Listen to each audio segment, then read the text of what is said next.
사랑하는 성도 여러분,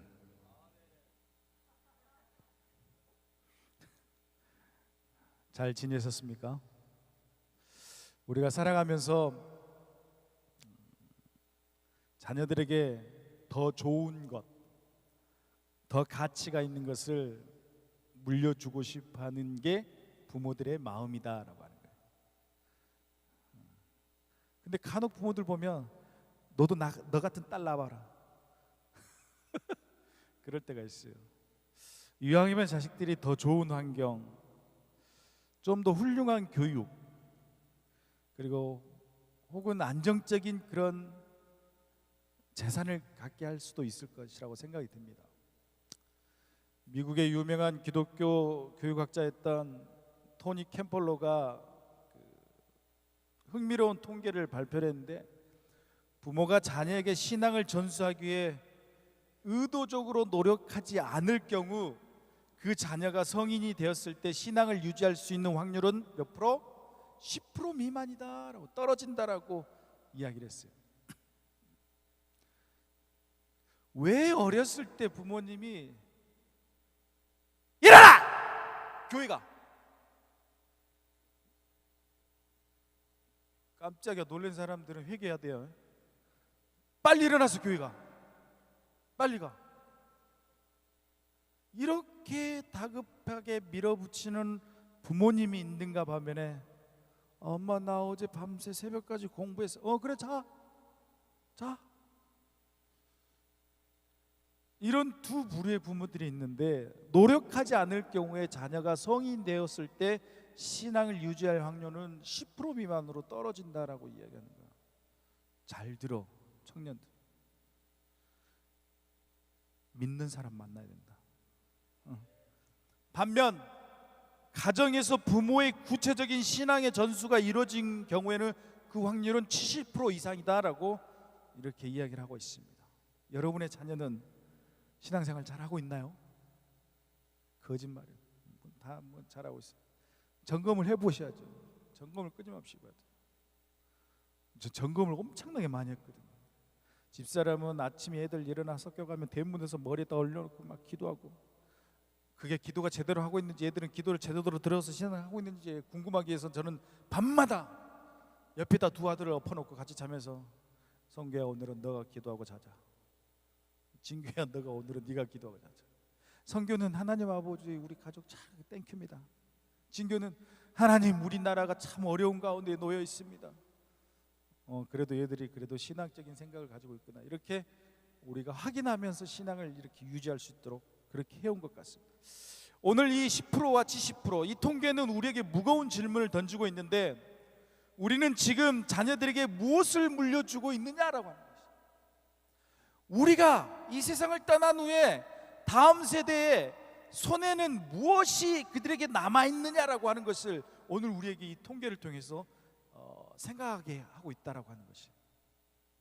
오늘 본문은요, 바울이 로마의 차디찬 감옥에, 그 감옥에서 영적인 아들이었던 사람이 누구죠? 백이죠? 바울의 영적인 아들이었던 디모데에게 오늘 보내는 그 유언과도 같은 편지를 오늘 보내는 것을 보게 되어집니다. 바울은 죽음을 앞두고 이렇게 이야기합니다. 디모데의 안에 있는 가장 아름다운 보물을 발견하게 돼요. 바울이 디모데가 가지고 있는 가장 아름다운 보물, 디모데가 막 번쩍번쩍하는 옷을 입고 시계를 이렇게 비싼 거를, 이런 걸 싸요.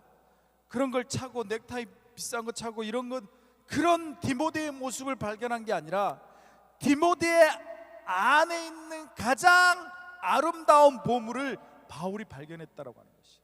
그것은 세상의 유산이 아닌 바로 오늘 성경에서 말하고 있는 이야기가 있어요. 그게 뭐냐면 거짓이 없는 믿음이다라고. 거짓이 없는 믿음. 믿음 중에도 거짓이 있는 믿음이 상당히 많아요. 그렇죠? 다 거짓이야. 오늘 이 말씀을 통해 우리 가정이, 그리고 우리 교회가 다음 세대에게 반드시 물려줘야 할 신앙 유산의 본질이 무엇인가를 세 가지를 나누어서 오늘 은혜를 나누고자 합니다. 단단히 여러분 공책에 잘 적으시기 바랍니다. 공책 가지고 다니라 그러셨어요. 신앙유산의 세 가지 비밀인데 그 첫 번째가 뭐냐면 따라합시다. 거짓이 없는 믿음을 물려주자. 거짓이 없는 믿음을 물려줘야 된다라고 하는 것이죠. 바울은 디모데의 믿음을 보면서 거짓이 없는 믿음이라고 이렇게 말하고 있습니다. 헬라어로 연기하지 않는, 가면을 쓰지 않는 이런 뜻을 이야기하고 있습니다. 즉 조명 아래서만 그럴싸하게 보이는 연극배우 연기가 아니라 아무도 보지 않는 상태에서도 증명이 되어지는 진짜 믿음. 진짜 믿음. 아무도 안 보지? 이런 게 아니라 아무도 안 봐도 공공의 질서를 지켜가는 도덕적인 그런 사람들처럼 아무도 보지 않지만 보이지 않는 상황 속에서도 일상에서 증명해낼 수 있는 그 진짜 믿음, 그 믿음을 헬라어로 아누포크리토스라고 이야기해요. 가면을 쓰지 않는 믿음. 이건 뭐냐? 곧 삶이 곧 메시지가 돼야 된다. 삶이 곧 메시지가 돼야 된다. 가짜가 없는, 거짓이 없는 믿음은 뭐냐 그러면 너네의 삶이 믿음이 돼야 된다. 그게 메시지가 돼야 된다. 자녀들은 부모의 말을 듣고 자라기보다는 부모의 뒷모습을 보고 자라납니다. 부모의 뒷모습을 보고 자라나요. 부모들의 말을 그렇게 잘 들으려고 할까요? 우리 집사람 이야기하면 진교랑 저랑 뭐라 하냐면 하늘에 계신 우리 아버지요, 안 들으려고, 부모들 말 안 들으려고. 지금 뭐 대학생 되면 더 들으려고 그러나요? 김원숙 권사님, 뭐 하은이가 요즘 뭐 말하면 엄마는 또 이렇게 말할 때가 있어. 왜? 자기의 인격체가 형성이 됐기 때문에. 부모의 말을 들으려고 하는 게 아니라 부모의 뒷모습을 보고 자라가더라. 부모의 뒷모습을 본다라는 건 뭐죠? 말보다는 부모의 삶의 행동을 보고 자녀가 따라가더라. 인격을 형성해 가더라. 교회는 거룩한 장로님, 권사님, 집사님인데 집안의 문을 닫고 들어갈 때 드러나는 거친 언행과 세상적인 가치관을 보면서 자녀들은 기쁜 영적 혼란을 느낀다라고. 영적인 혼란을 느낀다라고. 교회에서는 참 장로님 같고 권사님 같고 집사님 같고 목사님 같은데 집안의 문을 닫고 들어오면 도대체 저 사람이 목사인지 우리 아버지는 헷갈릴 때가 있더라고. 영적으로 혼란할 때가 있다. 여러분들도 마찬가지. 거짓이 없는 믿음은 우리의 삶에 있어서 메시지로 이게 드러나야 된다라고 이야기하는 것이. 신앙유산의 첫 번째는 뭐냐면 거짓이 없는 믿음을 물려줘야 된다는 건데 결국은 나의 삶을 증명해내는 메시지를 통해서 자녀에게 그 믿음을 물려줘야 된다라고 하는 것이. 그거 오늘 이야기하고 있어요. 유명한 신학자 있습니다. 존 스토트라고 하는 신학자가 있는데 그가 디모데후서의 주석에서 이렇게 이야기해요. 디모데가 에베소 교회의 거대한 영적 전쟁 속에서 흔들리지 않는 이유는 그의 내면에 어머니와 외할머니로부터 시식되어졌던 순전하고 위선 없는 믿음이 뼈대로 자리 잡고 있었기 때문이다라고. 할렐루야. 오늘 나의 자녀가 믿음이 흔들리지 않고 주일날을 성숙하고 지키고 모든 거에 얻어지는 거에 대해서 하나님으로부터 왔다는 인식 속에서 하나님 앞에 감사하고 드릴 줄 아는 그런 믿음의 신앙생활을 하고 있다면 그건 누구로부터 출발했다? 나로부터 출발했다고 하는 것을 인식해야 된다. 그렇지만 내 자녀가 그렇지 못한다면 누구로부터 그 잘못이 출발되어졌다? 왜 당신들 때문에 그렇게 됐다니. 나는 잘하고 있어. 오늘 그 이야기를 하는 거예요. 우리가 물려줄 첫 번째 유산은 완벽한 삶이 아니다라고 이야기하는 거예요. 내가 잘 살았다라고 하는 게 아니에요. 우리가 첫 번째로 물려줄 유산은 자녀들 앞에서 부족함을 솔직히 인정하고 고난이 올 때 무릎 꿇고 기도하는 가면 없는 진짜 신앙의 태도를 자녀들에게 물려줘야 된다고 하는 것이야.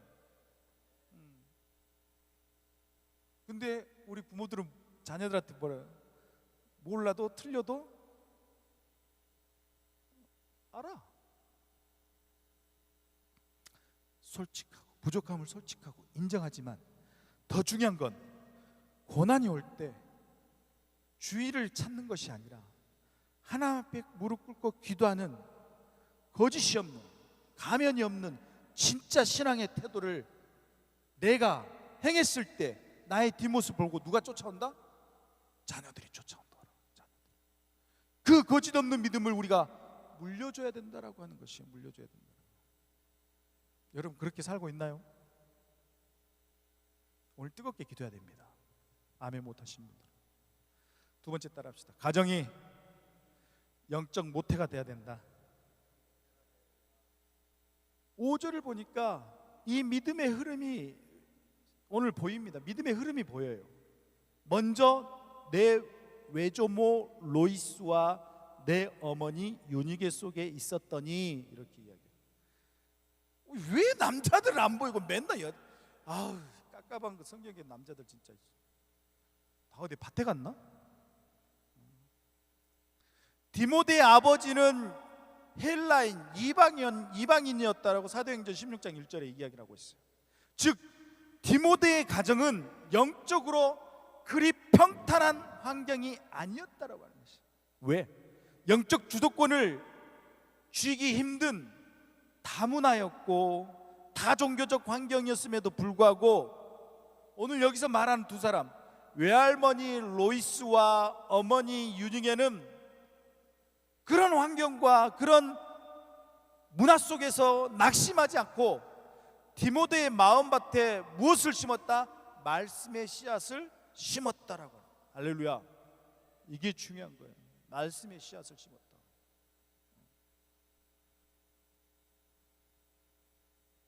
묵묵한 영적 계보의 힘을 오늘 우리에게 보여주고 있습니다.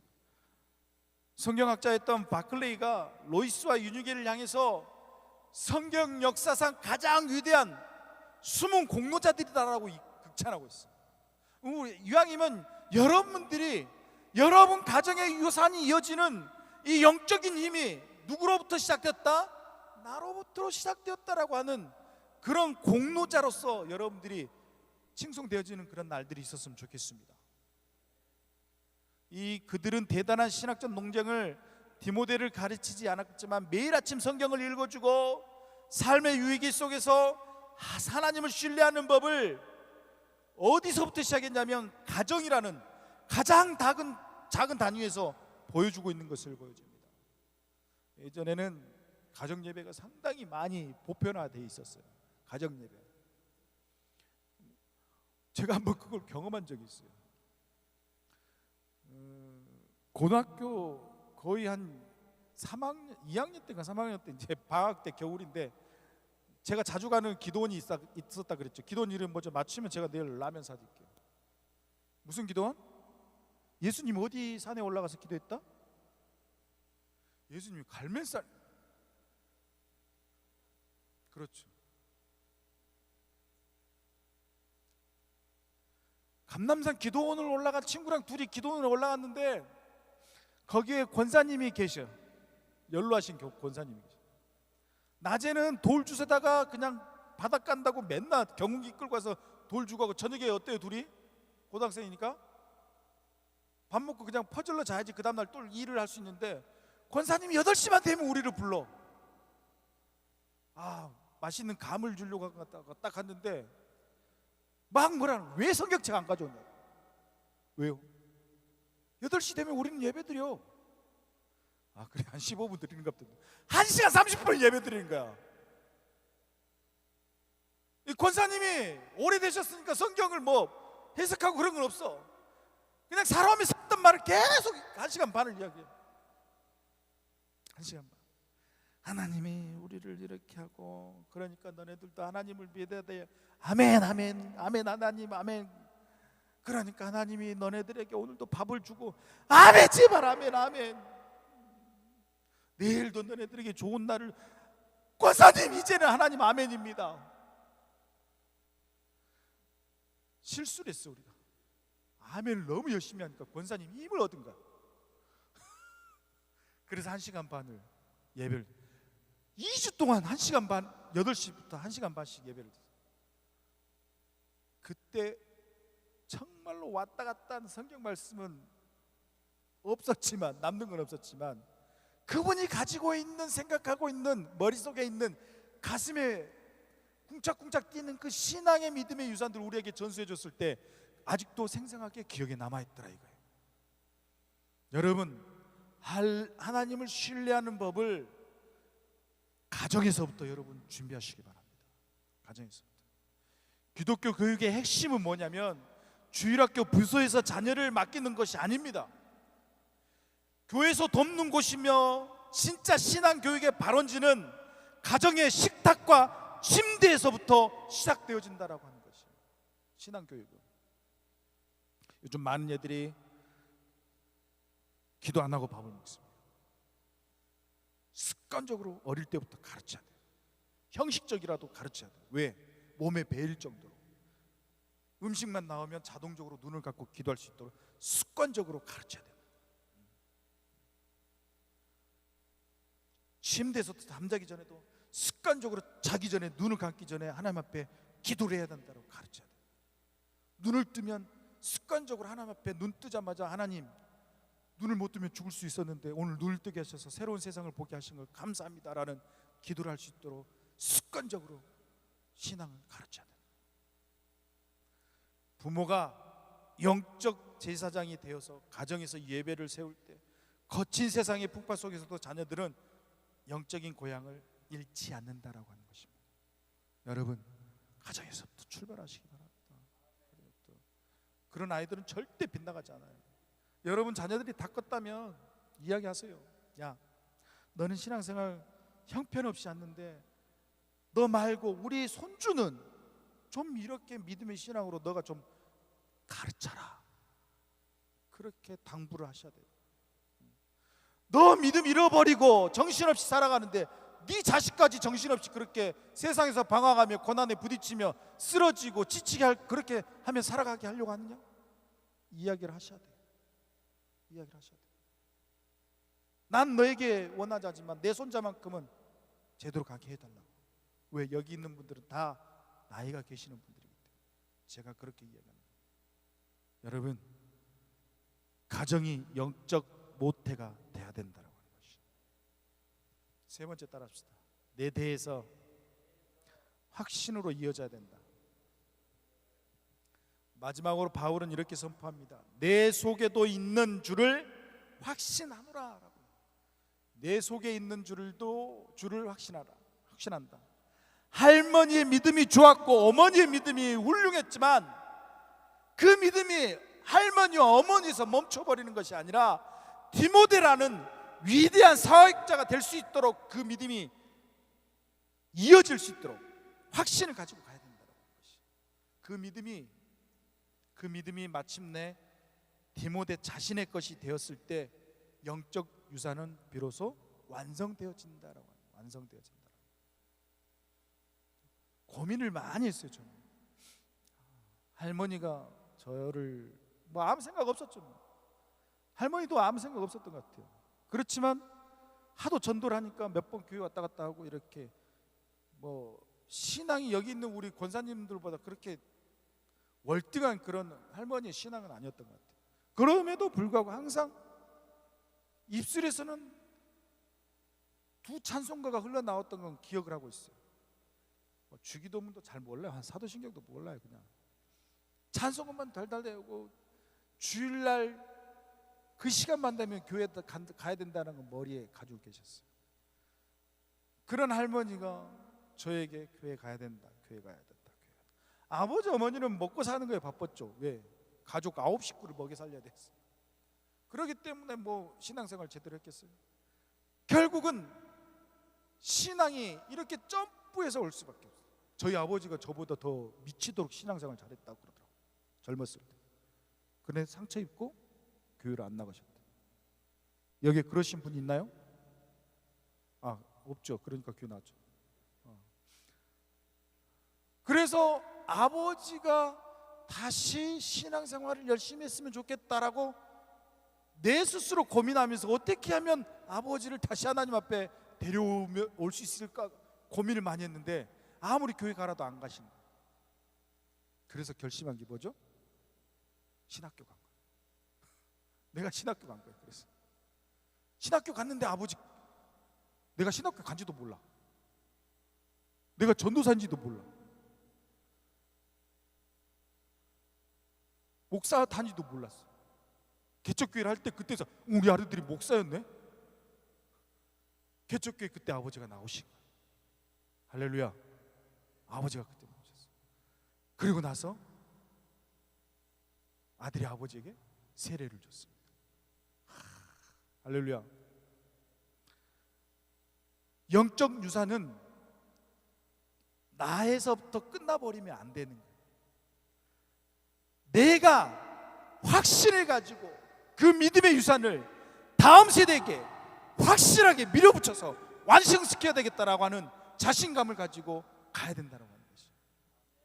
유산은 상속자가 수령할 때 가치가 있는 거예요.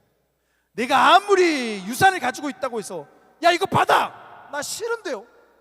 우리도 상속할 때 그러잖아. 부모님의 유산을 상속할 겁니까? 안 할 겁니다. 하는 사람 있고 빚이 많으면 포기. 이런 사람들이 있어요. 아무리 통장에 수억 원의 유산이 있어도 자녀가 그것을 거부하거나 상속받지 않으면 그 돈은 무용지물이 된다라고 하는 것이. 신앙도 마찬가지입니다. 부모의 하나님이 아니라 나의 하나님으로 고백이 되어져야 된다라고 하는 거예요. 자녀에게 있어서. 야, 나의 하나님은 이런 하나님인데 너도 그런 하나님 만나. 절대 그 아이는 못 만나요. 나의 하나님은 이런 하나님이었는데 나의 하나님 앞에 내가 너를 그렇게 갔으면 좋겠다라고 나는 끊임없이 그렇게 기도하고 예배하고 너를 위해서 기도했다라고 그런 걸 말을 해줬을 때 우리 아버지가 믿는 하나님이 그런 하나님이었어? 그래 나도 하나님 만나봐야지. 만나보고 얘가 신앙생활하고 교회 가서 어울려보고 공동체 생활을 해보고 그렇게 지내다 보니까 하나님이 오더라 이거. 그래서 마음을 바꾸기 시작합니다. 부모님의 하나님이 아니라 누구의 하나님? 나의 하나님으로 고백되어지도록 그렇게 신앙의 교육을 시켜야 됩니다. 이를 위해서 우리는 자녀를 위해서 기도의 울타리를 쳐줘야 됩니다. 기도의 울타리.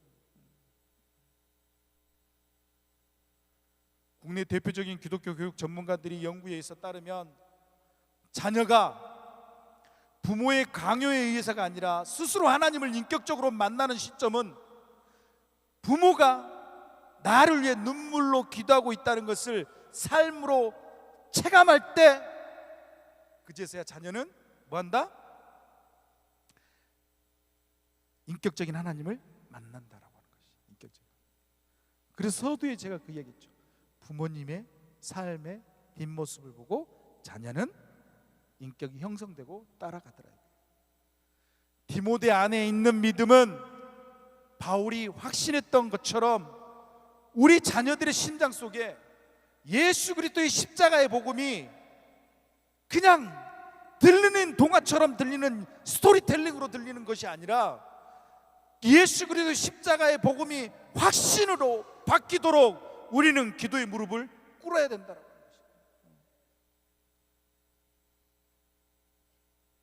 결론을 맺겠습니다. 기도의 무릎으로 유산을 오늘부터 작성해 가시기 바랍니다. 세계적인 영적 지도자였던 신학자이면서 종교 개혁자들의 글을 보면 대부분 그들의 글에는 이렇게 적혀있어요. 그들의 뒤에는 늘 눈물의 어머니와 기도의 조부모가 있었다라고 이야기합니다.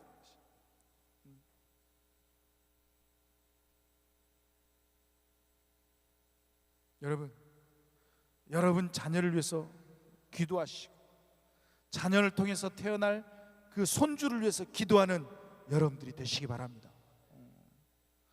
어거스틴에게는 모니카가 있었고 요한 웨슬리에게는 수산나라고 하는 정말 정말로 위대한 부모들이 있었습니다. 그들이 남긴 유산은 오늘날 뭐런 빌딩이나 주식 이런 거 아니었어요. 아파트가 아니었어요. 그들이 남기는 것은 밤마다 처절하게 자녀들의 머리 밑에 손을 얹고 눈물로 읊조렸던 그 내용. 하나님, 이 아이를 붙들어 주옵소서. 오늘 기도의 유산을 그렇게 물려줬다라고 하는 것이, 사랑하는 성도 여러분, 지금 우리 자녀들의 영적 주소지가 어디 있습니까? 세상 밖에 있습니까? 이왕이면 하나님의 울타리 안으로, 기도의 울타리 안으로 영적 주소지로 옮기는 그 작업을 하시기 바랍니다. 세상의 유산을 물려주기 위해 영적 유산을 소홀히 여기고 있다면 오늘 그런 잘못된 생각들을 내려놓으시고 세상의 유물이 아니라 영적인 유산을 하나님 앞에 이 자녀에게 드리겠다라는 기도를 시작하시기 바랍니다. 시간이 흘러 우리가 이 세상을 떠날 때 우리 자녀들이 우리 무덤 앞에서 이렇게 고백했으면 좋겠어요. 우리 어머니 아버지는 비록 세상에서 많은 것을 남겨주지 못했지만 하나님을 어떻게 사랑해야 되는지 온 삶을 통해서 나에게 보여주셨다라고 하는, 내게 가장 소중한 유산을 부모님 물려주셨다라고 하는 그 유산이 뭐냐? 예수 그리스도라는 것을 고백할 줄 아는 그런 자녀들, 여러분들의 자녀들이 되었으면 좋겠습니다. 로이스의 믿음이 유니게로부터, 유니게의 믿음이 디모데로 흘러갔듯이 오늘 이 자리에 계신 여러분의 거짓이 없는 믿음이 여러분의 자녀와 손주 그리고 이 땅의 다음 세대에게 고스란히 흘러가는 축복의 통로가 되기를 주님의 이름으로 축원합니다.